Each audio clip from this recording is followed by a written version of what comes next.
In 2014, a 30-year-old woman in a black turtleneck stood on stage and promised to change the world.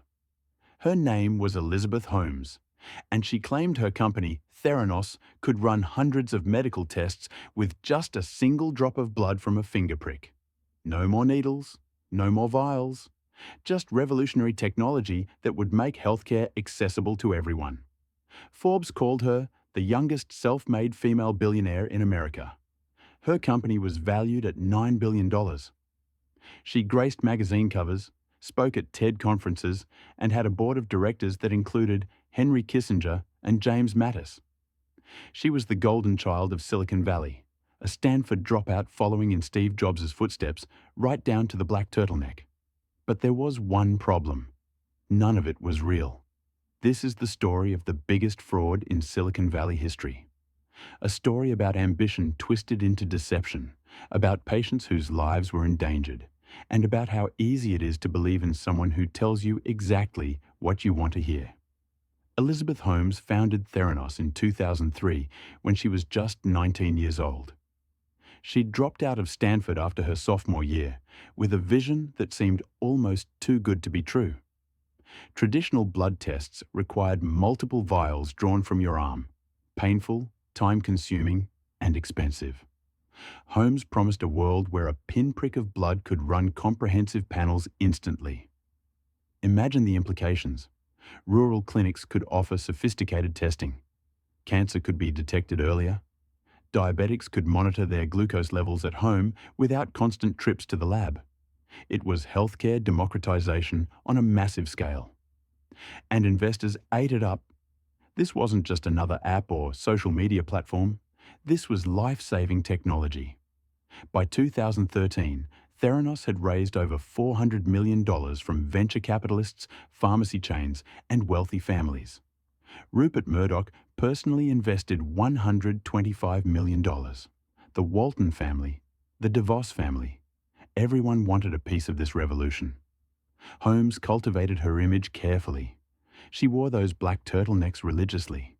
She adopted an unnaturally deep voice in interviews. She spoke about changing the world with an intensity that made people uncomfortable to doubt her. She was charismatic, driven, and apparently brilliant. Walgreens signed a partnership to put Theranos testing centers in thousands of stores. Safeway invested $350 million to remodel stores for Theranos clinics. The Cleveland Clinic wanted to collaborate. The company was expanding rapidly, and Holmes was becoming a household name. But inside Theranos headquarters in Palo Alto, something was very wrong. While Elizabeth Holmes stood on stages promising revolutionary technology, the scientists and engineers inside Theranos knew the truth. The technology didn't work. It had never worked. And despite years of trying, they couldn't make it work. The fundamental problem was simple physics. You cannot run hundreds of complex medical tests on a single drop of blood. The sample is too small. The chemical reactions interfere with each other. Traditional blood tests exist for a reason. They're scientifically sound. But Holmes wouldn't accept this reality. When engineers told her the devices were producing wildly inaccurate results, she told them to work harder. When scientists explained the physical limitations, she accused them of lacking vision. She'd promised investors, partners, and the world that this technology existed. Admitting it didn't would destroy everything. So Theranos started cheating. They modified commercially available blood testing machines from companies like Siemens, traditional devices that required traditional blood samples, and used those for most of their tests. The revolutionary Edison machines that Holmes showcased, they were barely functional props, and when they did use the Edison devices, the results were catastrophic. Tests came back showing patients had cancer when they didn't. Diabetics received incorrect glucose readings. Pregnant women got false hormone levels. One patient's test showed they were having a heart attack. They weren't. These weren't minor errors. These were results that could lead to unnecessary surgeries, wrong medications, and missed diagnoses of actual diseases. Employees who raised concerns were threatened with lawsuits. Theranos had hired David Boies, one of America's most aggressive attorneys. and he sent legal threats to anyone who questioned the company. Workers signed NDAs so restrictive they were afraid to speak even to their own families. Tyler Schultz, a young Theranos employee and grandson of George Schultz, the former Secretary of State who sat on Theranos' board, tried to blow the whistle. When he told his grandfather about the problems, George Schultz sided with Elizabeth Holmes. The company spent $400,000 in legal fees harassing Tyler, trying to silence him. His family relationships were destroyed, but he refused to back down. In October 2015, a Wall Street Journal reporter named John Carreyrou published an investigation that would bring everything crashing down. He'd spent months talking to former employees, reviewing internal documents, and verifying the truth. Theranos was a fraud.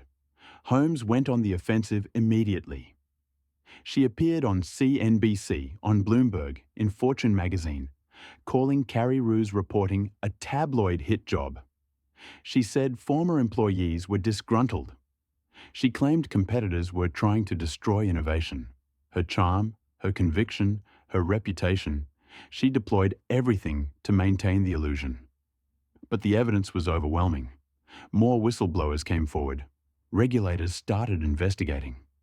The Centers for Medicare and Medicaid Services inspected Theranos facilities and found catastrophic failures in quality control.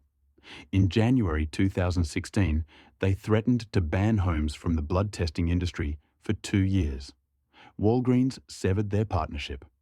Safeway did the same, having wasted $350 million. Investors demanded their money back. Forbes revised Holmes' net worth from $4.5 billion to zero. The company that had been valued at $9 billion was suddenly worthless. The most heartbreaking part? The patients. Real people whose health decisions were based on fraudulent test results. A woman named Brittany Gould received a Theranos test saying she was having a miscarriage. She wasn't, her baby was fine, but the emotional trauma was real. Others received false positive cancer screenings or incorrect cholesterol readings that led to unnecessary medications. These weren't just numbers on a spreadsheet. These were human lives. And Holmes had been willing to endanger all of them to protect her lie. In 2018, the SEC charged Holmes with massive fraud. She settled, agreeing to pay a $500,000 fine and give up control of the company. But that wasn't the end. Criminal charges followed. In 2021, Elizabeth Holmes finally faced a jury. The trial revealed the full scope of her deception. Prosecutors showed how she'd lied to investors about revenue, fabricated pharmaceutical company endorsements, and knowingly deployed faulty technology in patient care. Her defense was stunning. Holmes claimed she'd been under the psychological control of her boyfriend and business partner, Ramesh Sunny Balwani. She testified that he'd abused her, controlled what she ate, monitored her movements, and shaped her behavior. The woman who'd presented herself as the strongest, most visionary CEO in Silicon Valley was now claiming she'd been a victim. The jury didn't buy it entirely.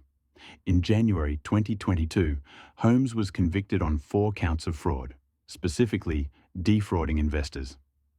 Interestingly, she was acquitted on charges related to defrauding patients, though the jury couldn't reach a verdict on some of those counts. In November 2022, she was sentenced to 11 years and 3 months in federal prison. By that point, she'd married a hotel heir and had 2 children. She reported to prison in May 2023, still maintaining that she'd believed in her technology until the end. Sunny Balwani was tried separately and convicted on all 12 counts against him. He received a 13-year sentence. So what do we learn from the Theranos disaster? First, charisma is not competence. Holmes was incredibly persuasive, but persuasion doesn't change the laws of physics.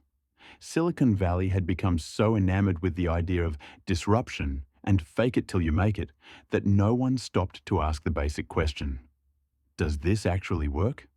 Second, prestigious names don't guarantee truth. Theranos' board included George Shultz, Henry Kissinger, James Mattis, and William Perry, former Secretaries of State and Defense. But none of them had medical or scientific expertise. They lent their reputations to something they didn't understand, and that credibility allowed the fraud to flourish. Third, the move fast and break things mentality has limits. In social media, breaking things means bugs and downtime. In healthcare, breaking things means people get hurt. You cannot disrupt your way past scientific reality. But perhaps the most important lesson is about accountability. Elizabeth Holmes didn't just deceive investors who could afford the loss. She endangered patients, regular people seeking medical care who trusted that the tests were accurate. That's where ambition crossed into something unforgivable. The Theranos story isn't just about one woman's fraud. It's about an entire ecosystem that enabled it. Investors who did minimal due diligence, media outlets that celebrated her without skepticism, partners who were dazzled by potential profits, and a culture that valued storytelling over substance. Elizabeth Holmes wanted to change the world.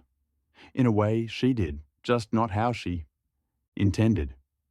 She exposed the dangers of unchecked ambition, the importance of scientific rigor, and the need for skepticism even when, especially when, something sounds too good to be true. Today, she sits in a federal prison in Texas.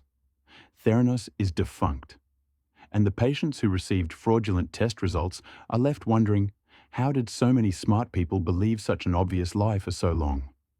That question should haunt all of us, because the next Elizabeth Holmes is already out there, telling investors exactly what they want to hear. The only question is whether we'll be smart enough to ask for proof this time. The Theranos scandal changed Silicon Valley forever, but the lessons it taught us are more relevant than ever. If this story opened your eyes to the dangers of unchecked ambition and blind trust, hit that like button and subscribe for more deep dives into the biggest scandals in business history. Drop a comment below. I read every single one, and let me know which controversial topic you want me to cover next. Thanks for watching, and I'll see you in the next video.